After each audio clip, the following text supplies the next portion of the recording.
नमो नमः। जब मौका मिले, जहां मौका मिले। देखो, राम मंत्र और कृष्ण मंत्र में एक अंतर है।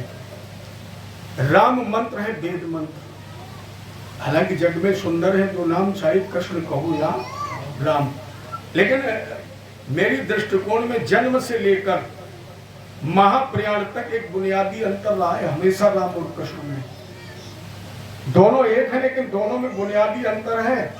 जन्म से लेकर महाप्रयाण के समय तक राम मंत्र वेद मंत्र है और कृष्ण मंत्र महामंत्र है। अंतर क्या है? राम मंत्र बगैर आसन के, बगैर पवित्रता के, बगैर शुद्धता के नहीं हो सकता है। और महामंत्र, चाहे आप साइकिल पर जा रहे हो, चाहे मोटरसाइकिल पर हो, चाहे सब्जी मंडी में हो, चाहे आप पैदल कहीं भी अगर मन कर रहा है तो आप महामंत्र का जाप कर सकते हैं, लेकिन वेद मंत्र का नहीं। इतना ही अंतर है।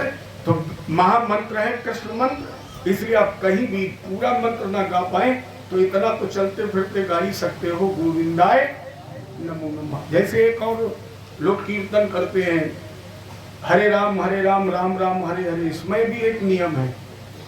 अगर आपने हरे राम पहले कहा है तो ये वेद मंत्र बन जाएगा और फिर बगैर आसन के आप इसका प्रयोग ना करें। अगर चलते फिरते गाना है तो राम का नाम बाद में, पहले हरे कृष्ण, और जब हरे कृष्ण कहोगे तो ये महामंत्र बन जाएगा। ये नियम है। तो कुंती ने प्रार्थना की, गोविंदाय नमो नमः, नमः पंकज नाभाय। क्या मेरे ठाकुर जी का स्वरूप है। एक एक अंग भगवान का कमल की पंखुड़ी से भी ज्यादा कोमल है। आपने पढ़ा होगा, नौ कंज लोचन, कंज मुक्कर, कंज पर, कंज। भगवान का आंख, नाक, कान, मुंह कैसा है? बिल्कुल कमल की पंखुड़ी की तरह कोमल। कुंती जिस समय प्रार्थना कर रही थी, उधर से एक आवाज आई, उत्तरा की, पाहि पाहि महायोगिन, देव देव जगतपति। मामा रक्षा करो, मेरा गर्भ नष्ट हो रहा है, जल रहा है। भगवान ने दिव्य दृष्टि से देखा, गदा उठाई और अंगुष्ठ पर मारा। भगवान कृष्ण ने सूक्ष्म रूप बनाया और सूक्ष्म रूप बना करके उत्तरा के गर्भ में प्रवेश कर गए। कुंती प्रार्थना करती रही, भगवान बोले मांगो। और जैसे कहा मांगो, कुंती मुस्कुराई, बोली बताओ मांगे क्या? जिसने तुम्हें प्राप्त कर लिया है, जिसे आपका सानिध्य मिल गया है, और इसके बाद अगर उसके हृदय में मांगने की कोई कामना शेष रह गई है तो फिर उससे बड़ा और दुर्भाग्य क्या हो सकता है। सुख भी मुझे प्यारे हैं और दुख भी मुझे प्यारे हैं, मांगू मैं किसे भगवन, दोनों तो तुम्हारे हैं। सुख भी तुम्हारा है, दुख भी तुम्हारे हैं। अभी बताओ हम क्या मांगे? अगर हम मांग भी ले तो मेरे सामने एक समस्या है। अगर सुख मांग लिया तो दुख नाराज हो जाएगा। अगर आपने सुख मांग लिया, दुख नाराज हो गया तो क्या मिलेगा? सुख मिलेगा, दुख मिलेगा। और अगर आपने दुख मांग लिया और सुख नाराज हो गया तब क्या मिलेगा? तब भी दुख ही मिलेगा। जैसे सुख और दुख आपके सामने दोनों आ जाए, कुंती की तरह समस्या आ जाए और आवाज आए कि आप मांगे, तो थोड़ा बुद्धिमानी का प्रयोग करिए, दोनों काम हो जाएंगे। आप दरवाजे खड़े हो और दोनों आकर के कहीं मांगो, तो दुख से कहोगे तुम अंदर जाओ, घर के अंदर कर दो। सुख से कहो तुम बाहर हो, बीच में खड़े हो जाओ। दोनों से कहो कि बताओ क्या कह रहे थे आप, तो दोनों कहेंगे मांगो। तो तुरंत कहना, मांगने से पहले मैं एक निवेदन करना चाहता। क्या? बोले आप अंदर से बाहर की तरफ निकलिए और आप बाहर से अंदर की तरफ आइए। जब दोनों लोग एक जगह आ जाओगे तो हम मांग लेंगे। तो जब दोनों आमने सामने आ जाए तो हाथ जोड़ करके कहना कि तुम हमें जाते अच्छे लगते हो और तुम हमें आते अच्छे लगते हो। तो दोनों मिल जाएंगे, तो जीवन से चला जाएगा, सुख मिलेगा। आपने सुना होगा एक गीत, क्या सुने?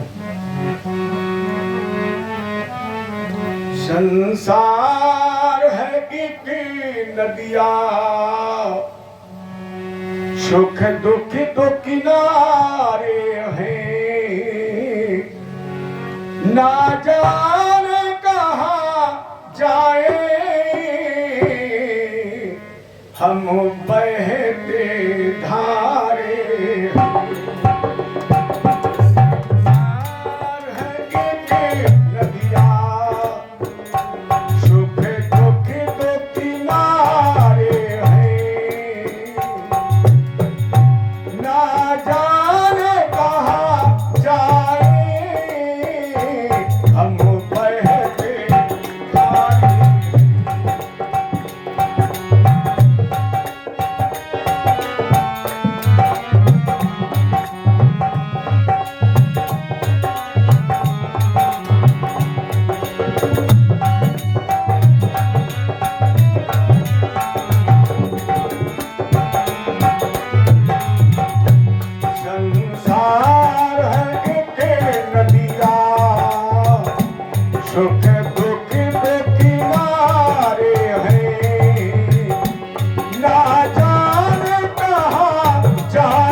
कांटों में उलझे फूल नहीं सकता है, क्योंकि गुलाब खुलता ही कांटों में है। लाला है कौन वो दुनिया में नापाक किया जिसने बिन उलझे कांटों में है फूल चुना जिसने बेदाग नहीं कोई, बेदाग नहीं कोई, यहाँ पापी सारे हैं, ना जाने कहाँ जाए हम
दोनों किनारे कहीं मिलते हैं? अगर मिल जाए, ट्रेन की पटरी देखी है, दोनों एक साथ हर मोड़ पर एक साथ मुड़ती है, लेकिन कहीं मिलती है? अगर मिल जाए तो शाम को पूरी टीवी, सवेरे दैनिक जागरण। इस दरिया में हम एक तिनके के रूप में हैं। समय का झोंका लगता है। अगर हम सुख के किनारे की तरफ चले गए तो सुख, और दुख के किनारे की तरफ चले गए तो दुख। लेकिन न सुख रहते हैं और न दुख रहते हैं। हमेशा याद रखना, अगर तुम्हें सुख मिल रहा है माने दरवाजे पर दुख खड़ा है, तुम दरवाजा खोलोगे तो पहले दुख ही मिलेगा, और अगर दुख मिल रहा है खोल दो दरवाजा, क्योंकि दरवाजे पर सुख तुम्हारा इंतजार कर रहा है। इसलिए व्यक्ति को ये याद रखना चाहिए, सुख नहीं रहा तो दुख भी नहीं रहेगा, ये नहीं रहा तो ये भी नहीं रहेगा। इन्हें दुख भी मुझे प्यारे हैं, सुख भी मुझे प्यारी है। और लाला अगर देना ही चाहते हो, अगर मेरी मर्जी से, तो क्या दे दो? भगवान ने कहा बोलो। बुआ बोली दुख दे दो। अगर आपसे पूछा जाए, अभी भगवान यहाँ प्रकट हो जाए और आपसे कहे कि मांगो, क्या मांगना है? क्या मांगो? कोई दुख मांगेगा? तुम रहे, हम नहीं मांगेंगे। तुम रहे। अगर भगवान भी हमसे कहें कि मांग लो, आज हम प्रसन्न हैं, तो हम भी सबसे पहले महाराज जी माइक से चिल्लवाना बंद कर दो, 10-20 करोड़ घर भेज दो, तो हम भी बड़े बड़े एसी की हवा खाएं। लेकिन ये भूल जाएंगे कि जब एसी की हवा खाएंगे तो फिर शुगर की टेबलेट कौन खाएगा? अपनी जितनी हिंदुस्तानी, अपनी भारतीय जो परंपराएं हैं, ये केवल धर्म नहीं है, केवल ये पूजा नहीं है, इसमें बहुत बड़ी वैज्ञानिकता छुपी हुई है। और जब तक हमने अपनी भारतीय परंपरा, अपनी भारतीय संस्कृति को अपनाया, तब तक ये भारत हमेशा निरोगी रहा, कभी रोग नहीं हुआ। अच्छा, जितने लोग बैठे हैं सभी लोग बताना, जब तक लोगों ने लकड़ी के पाटे पर बैठ करके भोजन किया, तब तक किसी को ब्लड प्रेशर या शुगर हुआ? जब तक अपने यहाँ कटिया काटी जाती रही, जब तक अपने यहाँ हल चलाए जाते रहे, जब तक माताओं के द्वारा चक्की पीसी जाती रही, जब तक झाड़ू लगाई जाती रही, जब तक चौका पड़ुआ मिट्टी से पोता जाता रहा, जब तक हम आप प्रणाम करते रहे, तब तक कहीं कोई अव्यवस्था नहीं हुई। अजब एक बीमारी आई कभी कोरोना, जिसका इलाज डॉक्टरों ने निकाला, लेकिन वो इलाज तो हमारे वैदिक ग्रंथों में अरबों वर्षों से पहले से है। एक ही इलाज, सफल इलाज था, क्या? हाथ धो। यही तो बताया गया था, हाथ मत मिलाइए। अपनी संस्कृति में हाथ मिलाने की कई परंपरा है ही नहीं। अब तो लड़कियां भी हाथ मिलाने लगी। उनसे पूछो ऐसा क्यों करती हो? बोले हम तो पश्चिमी सभ्यता में जी रही हूँ, पश्चिम की सभ्यता अच्छी है। अच्छी है पश्चिम की सभ्यता? पश्चिम की सभ्यता अच्छी है जब बच्चे के जन्म के बाद माँ अलग रहती है और पिता अलग रहता है, बच्चा लावारिस की तरह जीता है, वो सभ्यता अच्छी है या अपनी सभ्यता अच्छी है? लेकिन मेरी समझ में राम जी ने हनुमान जी को इसीलिए पश्चिमी दरवाजे पर बैठा था। हनुमान जी ने कहा पश्चिमी वाले पर क्यों? राम जी ने कहा बेटा हम जानते हैं जिस दिन भारत में पश्चिमी हवा प्रवेश कर जाएगी उसी दिन से भारत का पतन प्रारंभ हो जाएगा। तो तुम ब्रह्मचारी हो, बलवान भी हो, अतुलित बलरामम, तो पश्चिमी दरवाजे पर बैठ जाओ, ये हवा जल्दी जल्दी आने मत देना। तो हनुमान जी तो बेचारे बैठे रह गए, लेकिन यहाँ के लोगों ने कहा हटो थोड़ी आने दो। तो आई तो क्या हुआ? जब हवा आई क्या हुआ? कई कई बेटियों ने प्रश्न किया महाराज जी तुम शिक्षा के विरोधी हो क्या? लड़कियों और महिलाओं के घर से निकलने के विरोधी हो? नहीं। अगर अपने यहाँ महिलाओं के शिक्षा का विरोध होता तो फिर अष्टांग योगी विदेराज जनक यहाँ गार्गी जैसी महिला कहां से आती? अब तो शिक्षा केवल धन के लिए है, संस्कार के लिए नहीं है।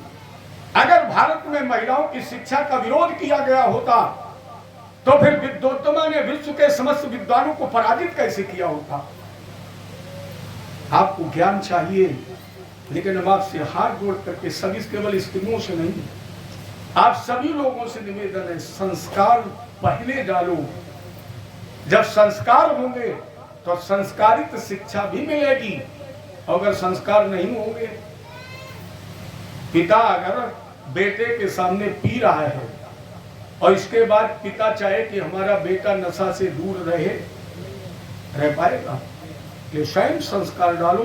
भारत में संस्कारों की आवश्यकता है, जो संस्कार शून्य होते जा रहे हैं। दूसरा निवेदन करूं, आप इतिहास उठा करके देखिए, आज तक विश्व में कोई भी बीमारी, महामारी, वायरस कभी किसी शाकाहारी व्यक्ति से पैदा नहीं हुआ। कोई भी महामारी या वायरस कभी शाकाहारी व्यक्ति से पैदा नहीं हुआ। जितने भी बीमारी, वायरस, महामारियां हुई, ये सभी मांसाहारियों से पैदा हुई, सब मांसाहारियों से पैदा होती। क्या देश का दुर्भाग्य! कितने पश्चिमी हवा में हम भाग रहे हैं कि अपने यहाँ एक परंपरा है, पिता मर जाए उसको छू लो तो नहाओ, ये परंपरा है ना। पिता मर जाए, छू लो, नहा लो। अब बकरा काट के खा लो, मरने में अंतर है कोई है? जो बाप का जीव है वही तो बकरे में भी है। उसे काट के खा जाओ, पवित्र हो जाओ। अब बाप जिसने पैदा किया, बड़ा किया, जो भगवान से भी बड़ा है, उसको छू लो, नहा लो। कितनी परंपरा है। शाकाहारियों में ये लिखा हुआ, कब दही खाइए, कब मही खाइए, कब मूली खाइए, कब नींबू खाइए, कब पालक, सारी व्यवस्था है। और इसमें सारी वैज्ञानिकता। अच्छा, पालक क्यों नहीं खानी चाहिए? बरसात में क्यों नहीं खानी चाहिए? पता नहीं कितने कीटाणु पैदा होते हैं। तो एक मर्यादा है, और लोग क्या करते हैं, अपनी तो वो एक किचुआ और बनते हैं बारातों में, पता नहीं उसको क्या कहते हैं। हमें याद है एक बार, हम बहुत स्नेह है मैं टड़वा गांव से, मैं तो कभी कभी लोगों से कहता हूँ, मुझे ऐसा लगता है कि पूरे जन्म में हम इस मिट्टी के कहीं ना कहीं कर्जदार हैं, कहीं ना कहीं कर्जदार हैं, क्योंकि हम घूम फिर के कहीं भी आए टड़वा पहुंचते ही है। तो एक बार हमें यहाँ की बारात करने का मौका मिला। ये नहीं बताएंगे कि किसकी बारात थी, लेकिन हे भगवान, उस बारात में गोलगप्पा की वजह से बराती में लाठी, चाउमीन तक तो बारात पहुंची नहीं। और टड़वाई वाले ठाकुर सब आपस में हमने बैठे थे चारपाई पर, हमने कहा भैया ये क्या हो रहा है? बोले महाराज जी बज रही है। हमने कहा बज रही? बैंड तो अभी बजा नहीं, फिर क्या बज रही? तो बोले गोलगप्पा के पीछे बज रही। कितनी अव्यवस्था होगी। चौका पड़ुआ मिट्टी से पोतने का मतलब पवित्रता नहीं है। ये पवित्रता तो इसलिए दे दिया गया कि भारत धर्म प्रदान देश है, मान लेगा तो अच्छी बात। पड़ुआ मिट्टी में स्वाभाविक गुण होते हैं जो हमारे शरीर के हानिकारक कीटाणुओं का विनाश हो जाता है। अच्छा, एक बात और बता दीजिए, जब कोई व्यक्ति मुर्दा हो जाता है तो उसे कहाँ रखा जाता है, कहाँ पहुंचाया जाता है? शमशान घाट पर। और तुमने काट के खा लिया तो पेट तुम्हारा क्या हो गया? जब तुम पहले से शमशान बन गए हो।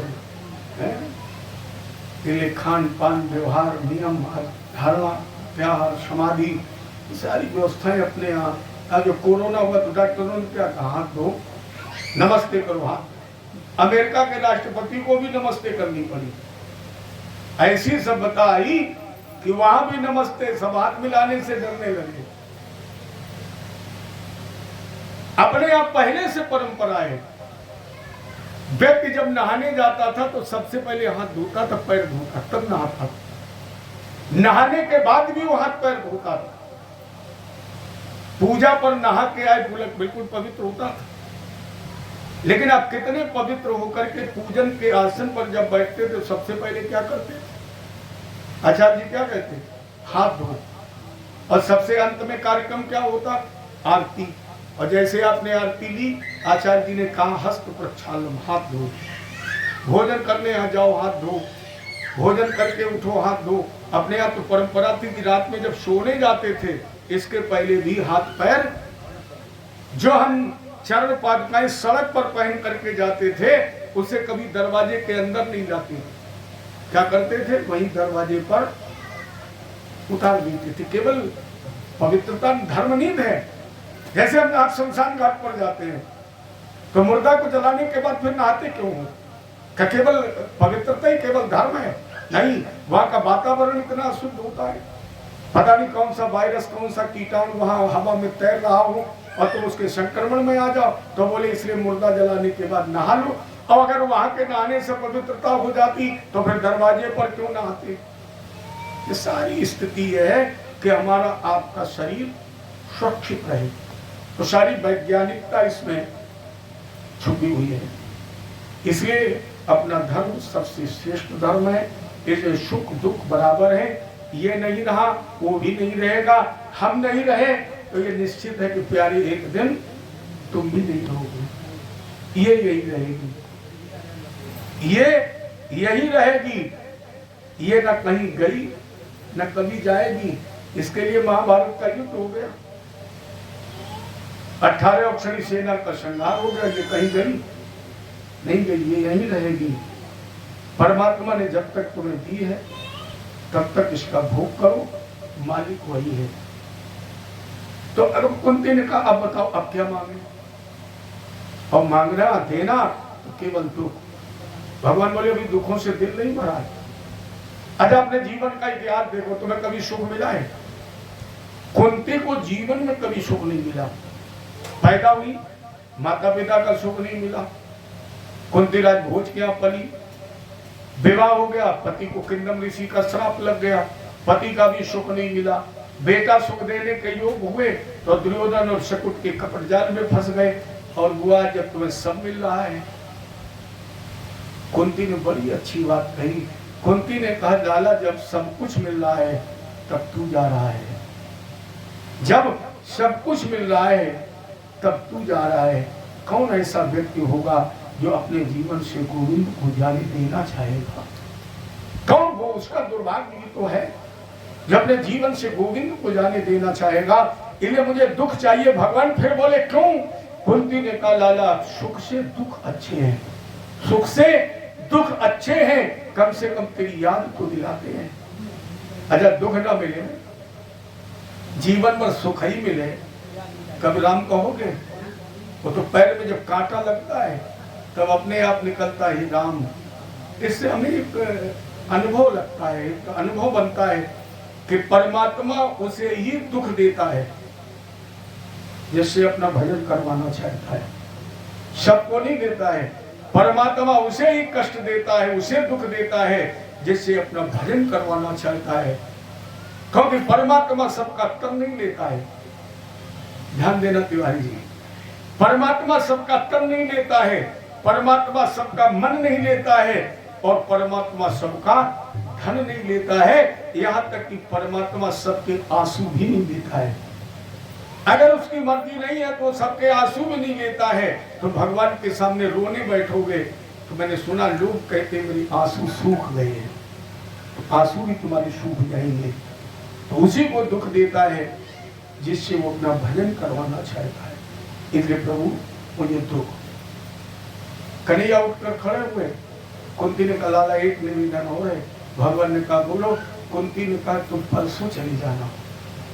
भगवान को कोई जाने नहीं देना चाहता। कभी उत्तरा रोक लेती है, कभी बहन सुभद्रा रोक लेती है, कभी द्रौपदी। आज तो बुआ ने कह दिया है। भगवान बोले तो ठीक है बुआ चलिए, हम परसों चले जाएंगे। भगवान ने यात्रा स्थगित कर दी क्योंकि अभी ने और कुछ याद करना था। इनके दिल में उस समय एक बात आई, अपना भक्त भीष्म जो कुरुक्षेत्र के मैदान में पड़ा हुआ था। इसलिए भगवान ठहर गए। रात में जब सब शिविर में सो रहे थे, अचानक भगवान की आंख खुली। युधिष्ठिर की शिविर की तरफ देखा तो युधिष्ठिर बैठे रो रहे थे, दीपक के प्रकाश में बैठे हुए सब सो रहे। युधिष्ठिर रो रहे थे। भगवान दौड़ करके ले भैया। युधिष्ठिर कृष्ण के गले लिपट के कन्हैया नहीं चाहिए मुझे ये राज्य, नहीं चाहिए मुझे हस्तिनापुर का वो स्वर्ण मुकुट, नहीं चाहिए मुझे वो सत्ता। भगवान बोले क्यों? युधिष्ठिर ने कहा जिस राज सत्ता के लिए मुझे गुरु द्रोण का त्याग करना पड़ा। कन्हैया अपना भाई सुयोधन कितने धर्मराज महान थे कि युधिष्ठिर ने कभी दुर्योधन को दुर्योधन कहा ही नहीं। युधिष्ठिर के सामने अगर कोई दुर्योधन को दुर्योधन कह देता था, युधिष्ठिर डांट देते थे। दुर्योधन नहीं, वो सुयोधन है। युधिष्ठिर ने जीवन भर दुर्योधन को सुयोधन ही कहा है।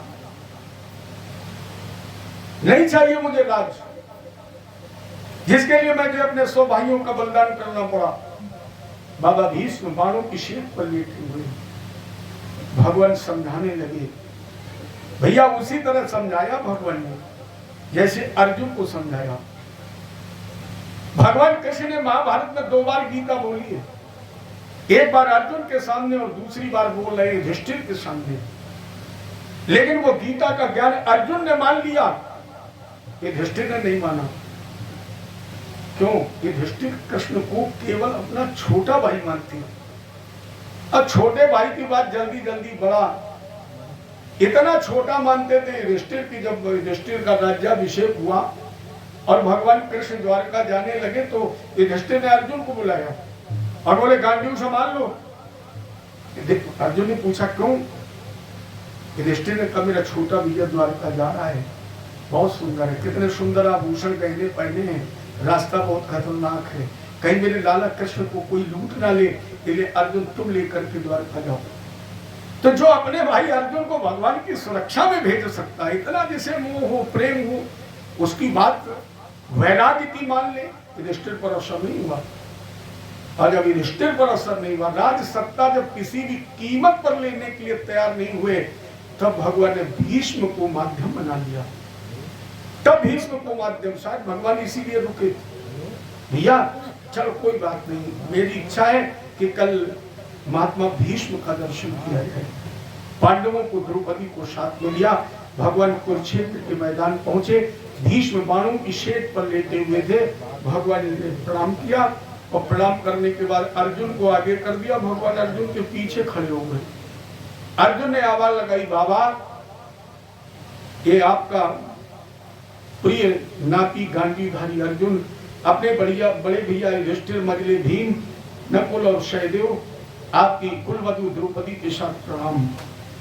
भीष्म ने आंख खोलकर अर्जुन को आशीर्वाद दिया, इधर उधर देखा और बोले अर्जुन वो नहीं आया है। अर्जुन ने पूछा बाबा कौन? सभी तो खड़े, देखो ये भैया युधिष्ठिर है, ये मजले भीम है, ये हमारे छोटे नकुल सहदेव, हमें तो आप जानते हैं, ये आपकी द्रौपदी खड़ी है। अर्जुन नहीं, वो कौन? बोले जिसने माखन चुराया है वो नहीं आया। अर्जुन वो कृष्ण नहीं आया। कौन? बोले जिसने मेरी प्रतिज्ञा रखने के लिए अपनी प्रतिज्ञा तोड़ दी, वो नहीं आया। भगवान कृष्ण ने अर्जुन की पकड़ी बांह पीछे किया, सामने आए, बोले बाबा प्रणाम। भीष्म ने कहा अरे छलिया, अरे चितचोर तुम यहां भी बाज नहीं आए। और भीष्म ने, गर्गाचार्य जी ने बहुत सुंदर श्लोक लिखा है, इनके गुरु जी हैं इसलिए वो कुछ भी कह सकते हैं। उन्होंने बहुत प्यारा श्लोक लिखा, ब्रजे वसंतम नवनीत चोरम गोपांगनानाम चदकूल चोरम अनेक जन्मार्जित पाप चोरम चौराकृगण्यम पुरुषम नमाम भजे वसंतम नवनीत चौरम। गुरु कह सकता है, हम आप थोड़ी भगवान को चोर कह सकते हैं। गुरु जी ने कहा अरे माखन चुराने वाले, फिर भी तसल्ली हुई नहीं हुई तो यमुना पुलिन पर गोपियों के चीर, फिर भी तसल्ली नहीं हुई तो अन्यान भक्तों के द्वारा किए हुए करोड़ों जन्मों के पाप चुरा लेने वाले चौराग्य गण्यम, चोरों के सरदार, चोरों के अग्रणी। भीष्म ने कहा हम प्रणाम करते हैं। अरे चितचोर हम प्रणाम करते हैं। भगवान कृष्ण ने कहा बाबा हम जानते हैं आप जैसा धर्म को जानने वाला न्यायप्रिय आपके जाने के बाद इस धराधाम पर नहीं रहेगा। आप युधिष्ठिर को उपदेश कर रहे हैं और जैसे भीष्म से कहा उपदेश करें, भीष्म ने क्या किया, युधिष्ठिर को अपने पास बुलाया और बुलाने के बाद उपदेश करने लगे।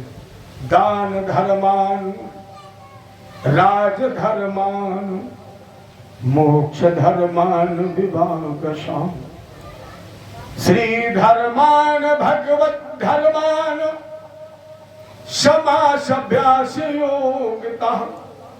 भीष्म ने राज धर्म, मोक्ष धर्म, ज्ञान धर्म, राजनीति, अर्थनीति जब सब ज्ञान देना शुरू किया तो द्रौपदी एकदम अट्टहास कर उठी। केवल मुस्कुराई नहीं, हंसी नहीं, अट्टहास कर उठी। और जब द्रौपदी ने अट्टहास किया, भीष्म ने कहा, हे पांचाली, तुम्हारी ये मजाल, मैं बारों की सेज पर लेता तो क्या हुआ? ये भीष्म जब राज दरबार में बोलना शुरू करता था ना, तो तेरी जो सास है ना कुंती, वो भी मौन धारण कर लेती थी, सर झुका लेती। और तुम्हारी ये मजाल। द्रौपदी ने कहा, बाबा मेरा अपराध क्षमा कर दीजिए, मैंने बहुत अपने को रोका, लेकिन ये मन बगैर हंसे माना ही नहीं। मैं नहीं हंसी, मेरा कोई ऐसा उद्देश्य भी नहीं कि आपका परिहास हो जाए, और अगर आपकी आत्मा को ठेस लगी तो मैं क्षमा प्रार्थनी हूं, लेकिन पता नहीं क्यों हंसी आ गई। भीष्म ने कहा, कोई कारण तो होगा? द्रौपदी ने कहा, पूछूं? भीष्म ने कहा, हाँ। द्रौपदी ने कहा, आज आप उपदेश कर रहे हैं, ऐसा लग रहा है बाबा कि आप जैसा धर्म को जानने वाला न कोई था, न कोई है, और न कोई होगा। लेकिन ये धर्म, ये नीति, ये न्याय, ये सदाचार उस समय क्यों मौन हो गया? रामायण में एक पात्र है जटायु, और द्वापर का वही समकक्ष पात्र है भीष्म। दोनों को भगवान का दर्शन हुआ है। मृत्यु के समय जटायु जब रावण के तलवार से पंखे काट दिए गए, काल उपस्थित हो गया जटायु को मारने के लिए, जटायु को लेने के लिए, चल मेरे साथ। जटायु ने कहा, काल तेरी मजाल नहीं है कि तू मुझ पर आक्रमण कर दे जब तक मेरे राम सामने न आ जाए। खड़े रहे वहीं, और काल को तब तक इंतजार करना पड़ा जब तक राम जी नहीं पहुंच गए। और यही भीष्म ने भी कहा, काल तब तक तू मेरा बाल बांका नहीं कर सकता है जब तक मेरे सामने कृष्ण नहीं होगा। तो अगर जटायु के सामने राम थे तो भीष्म के सामने कृष्ण थे। अंतर क्या था? अंतर क्या था? कृष्ण मुस्कुरा रहे थे जब भीष्म महाप्रयाण कर रहे थे, और जटायु जब महाप्रयाण कर रहा था तो भगवान रो रहे थे। अंतर क्या था? भक्त दोनों हैं, भगवान दोनों के सामने है, दोनों की इच्छा पूर्ति की है, दोनों को काल को जीत लिया है। लेकिन एक के मरते समय भगवान मुस्कुरा रहे हैं, और एक भक्त के मरते समय भगवान क्यों? एक के सामने भगवान दूर खड़े हंस रहे हैं, और एक भक्त जटायु को गोद में लिए भगवान फूट फूट कर रो रहे हैं। क्या अंतर है? क्या अंतर है? एक ये वो पक्षी है जिसने भारत की नारी की लाज बचाने के लिए अपने प्राणों को बलिदान कर दिया है। भीष्म महाभक्त तो है, लेकिन जिसकी आंखों के सामने द्रौपदी की साड़ी खींची जाती रही और भीष्म सर झुकाए बैठे रहे, लेकिन भगवान खड़े खड़े मुस्कुराते रहे। अरे भीष्म, अगर तुमने विरोध किया होता तो दुशासन की नहीं, सब भाइयों में से किसी की हिम्मत नहीं थी जो द्रौपदी की तरफ उंगली उठा देता। और तुम तो न्याय करना जानते हो, तुम धर्मवान हो, नीतिवान हो। नीति ये कहती है अधर्म हो रहा है, और तुम धर्म को पकड़े बैठे हो, अधर्म देख रहे हो, तो ये अधर्म से भी अधर्म है, ये अधर्म से भी अधर्म है। केवल धर्म पकड़े बैठे रहोगे और अधर्म हावी हो जाए तुम्हारे माता पिता पर, तुम्हारे मंदिरों पर, तुम्हारे ग्रंथों पर, तुम्हारे शास्त्रों पर, तुम्हारी संस्कृति, तुम्हारी सभ्यता, तुम्हारे मंदिर, इन पर लोग आक्रमण कर देंगे, तोड़ने लगेंगे, नष्ट करने लगे, और तुम गीता का पाठ ही करते बैठे रहो। तो जब ये नहीं बचेंगे तो तुम बचोगे। उस समय तुम्हारा दायित्व बनता, कथा बंद कर दो, गीता भागवत रामायण पढ़ना बंद कर दो, बल्कि इन बधर्मियों को अपने धर्म को बचाने के लिए अगर अधर्म करना पड़े तो भी ये इनके प्रकार इनका विध्वंस कर दो। तब धर्म की रक्षा हो जाएगी। धर्म रक्षित रक्षता माने अधर्म सहन करना भी सबसे बड़ा धर्म है। अगर धर्म की रक्षा के लिए तुम्हें अधर्म भी करना पड़े वो भी धर्म है। और भीष्म की यही कमी थी। तो द्रौपदी ने यही प्रश्न किया, ये न्याय उस समय कहा था। लेकिन भीष्म तो अपने आप में बेजोड़ थे। भीष्म ने कहा, द्रौपदी बहुत सुंदर तुमने प्रश्न किया है। अगर तुम ये प्रश्न ना करती तो तेरा बाबा एक बोझ लेकर के जाता, मेरी छाती पर एक बोझ था, कम से कम तुमने हल्का करने का मौका दे दिया। द्रौपदी तुम्हारे प्रश्न का एक ही उत्तर है, प्राणी जैसा खाता है अन्न उसका वैसा ही बनता है मन, जैसा व्यक्ति पीता है पानी उसकी वैसी ही बनती है वाणी। तो ज्ञान तो उस समय भी था, लेकिन दुर्योधन कान खाया था इसलिए रक्त दूषित हो गया। लेकिन जब मेरे पति गांडीवधारी अर्जुन ने अपने बाणों से मेरे शरीर को छलनी कर दिया तो जो दूषित रक्त बना था वो सब इस युद्ध में के मैदान में बह गया। और जब इस युद्ध मैदान में बह गया तो फिर अज्ञानता का जो पर्दा पड़ा था वो नष्ट हो गया और मेरे अंदर ज्ञान प्रकट हो गया। उसी ज्ञान के माध्यम से मैंने तुम्हें उपदेश किया। युधिष्ठिर की पकड़ी बाह भगवान के हाथ में दी और कहा, युधिष्ठिर मैंने 3-3 जन्म देखे हैं, हस्तिनापुर की मैंने 3-3 पीढ़ियों को देखा है और एक निष्कर्ष निकाला है। भारत की सभ्यता में, भारत की संस्कृति में शस्त्र के लिए कोई स्थान नहीं है। किसके लिए स्थान है? शास्त्र के लिए। शस्त्र के लिए नहीं, शास्त्र के लिए स्थान है। इसलिए युधिष्ठिर मेरे जाने के बाद भारत के हर घर में शस्त्र नहीं होना चाहिए, शास्त्र होना चाहिए। पथिक जी ने यहाँ एक बहुत प्यारी बात देखी। पथिक जी का आपने नाम सुना होगा। उन्होंने लिखा है, अरे पराए दर्द अपनाए, पराए दर्द अपनाए उसे इंसान कहते हैं। पराए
भरे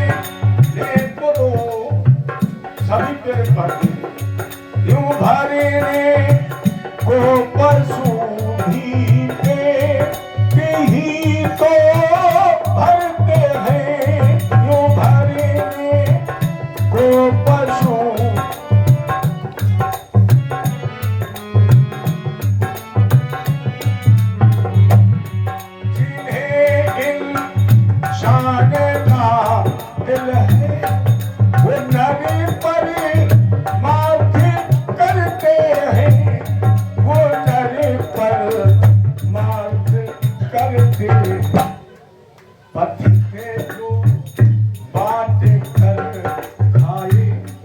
अगर एक रोटी के लिए आपस में लड़ रहे हो तो फिर मनुष्य अच्छा है कि पशु अच्छा है?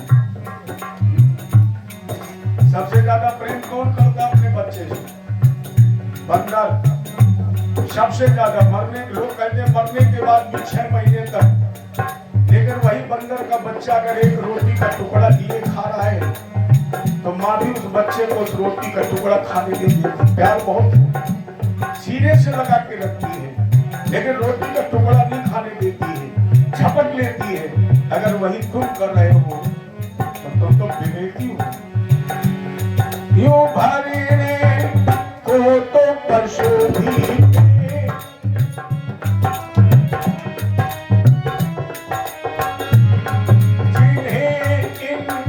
शान का दिल है वो नरे पर माथ करते हैं, वो नरे पर माथ करते हैं। पथिक जो बात कर खाए, पथिक जो बात कर खाए, उसे इंसान कहते हैं।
पशु भी पेट भरते हैं,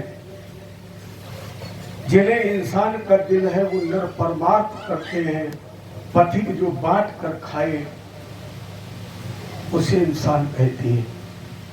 और सुना होगा आपने गीत, जोत से जोत जलाते चलो, प्रेम की गंगा, प्रेम जगत में सार और कोई सार नहीं। अर्थात भारतीय संस्कृति में युधिष्ठिर मेरे जाने के बाद हर घर में शस्त्र नहीं शास्त्र होना चाहिए, ऐसा उपदेश किया। भगवान वापस आए 14 जनवरी मकर संक्रांति, सूर्य उत्तरायण हुए, भीष्म ने महाप्रयाण किया, युधिष्ठिर राजा बने। भगवान ने यहाँ से विदा ली, द्वारका प्रस्थान किया। अर्जुन भगवान के साथ गए हैं, अर्जुन भगवान के साथ गए और द्वारका में 7 मास तक रुके हैं। कल भी मैंने निवेदन किया था, एक बार फिर याद दिलाऊं। भागवत में 2 का विशेष महत्व है, भादों के महीने का और 7 दिन का, 7 दिन का। इसमें कई प्रमाण को कल हमने आपको दिए थे। भगवान कृष्ण ने गोवर्धन उठाया, कितनी उम्र थी? 7 वर्ष की। गोवर्धन था कितना? 7 कोस का। उठाया कितने दिन के लिए? 7 दिन के लिए। और बातें तो हमने कल आपको बताई थी, परीक्षित को श्राप कितने दिन लगा। इतना ही नहीं, जब उद्धव गोपियों को ज्ञान दिया, ज्ञान देने गए, तो यहाँ उद्धव जी भी 7 महीने ही रुके हैं। भगवान कृष्ण को अर्जुन साथ लेकर गए तो अर्जुन भी 7 मास ही रुके हैं। श्रीमद् भागवत की जो प्रथम कथा शुभ परीक्षित संवाद के रूप में हुई, वो भादों के महीने में ही हुई, 9वीं तिथि थी। भगवान कृष्ण का जन्म भादों में हुआ, बलराम भैया का जन्म भादों में हुआ, राधा जी का जन्म भादों में हुआ, वामन भगवान का जन्म भी भादों में हुआ। और हमारी आपकी ये कथा कब हो रही है? भादों में ही हुई। वैसे भागवत की कथा या भगवान की कथा कभी भी हो सकती है। अस्मिन कस्मिन दिवसे, जब इच्छा करे। मेरा तो अनुमान है इसमें पत्रा देखने की भी जरूरत नहीं। बच गए भद्रा, क्या देखना है? जब तुम्हारे मन में ये भाव बन गया कि ये मुझे भगवान की कथा करानी है, इससे बड़ा जीवन में और मुहूर्त क्या हो सकता है? लोग कहते पत्रा देखो। वशिष्ठ जी ने क्या कहा है दशरथ जी से? सुदिन सुमंगल तबई जब। न पचकन से मतलब है और न भद्रा से मतलब है। अरे और जरा समझिए, जब जन्म हुआ तब पत्रा देखा गया, पैदा हो गए तब देखा गया, पहले देखा गया, और जब जाओगे तब देखा जाए। मर गए बोले अब देखो, पचके तो नहीं लगी, लगी हो तो काटा कुछ, जाने वाला तो गया। तब पचके भद्रा तुम देखो, चाहे मनाओ चाहे न मनाओ, ये बाद में देखा जाता है। जन्म के पहले मुहूर्त नहीं होता है और मरने से पहले भी कोई मुहूर्त नहीं होता है। तो प्यारे भगवान की कथा का भी कोई मुहूर्त, सुदिन सुमंगल तबई जब। रोज तैयारी करते रहो, रोज पत्रा दिखाते रहो और भागवत भगवान के दर्शन ही ना हो तो जीवन में सुदिन सुमंगल तो तबई है जब भगवान जी की। अब इससे बढ़िया मुहूर्त और क्या हो सकता है? भगवान आ जाए घर में। हम भागवत केवल कागज के पन्ने तो है नहीं, रामायण केवल कागज के पन्ने, चौपाई गाना बजाना तो है नहीं। ये साक्षात भगवान का स्वरूप है। और भगवान आ जाए, इसके बाद फिर पचके भद्रन की को क्या कीमत रह गई? लेकिन फिर भी कुछ ना कुछ समय हमारी शास्त्रीय परंपरा के अनुसार भागवत जी के लिए विशेष महीने रखे गए हैं। उसमें पहला महीना है आषाढ़, इसके बाद भादों। अब तो 12 महीने होती है। सावन का महीना शंकर जी का है, लेकिन अब तो 12 महीने जब माना है जिसके मुख। क्योंकि सावन के महीने के जो इस पृथ्वी के राजा हैं ये भगवान शंकर हैं। चतुर्मास भगवान विष्णु शयन करते हैं और भगवान शंकर इसके मालिक बनते हैं। तो उसमें पहला महीना है भागवत का आषाढ़, दूसरा महीना है भादों, तीसरा महीना है क्वार, चौथा महीना है अगहन और 5वां महीना है कार्तिक। इन महीनों में भागवत जी की कथा का विशेष लाभ होता है, विशेष वर्णन किया गया है। तो भागवत जी की कथा इन महीनों में विशेष रूप से होती है।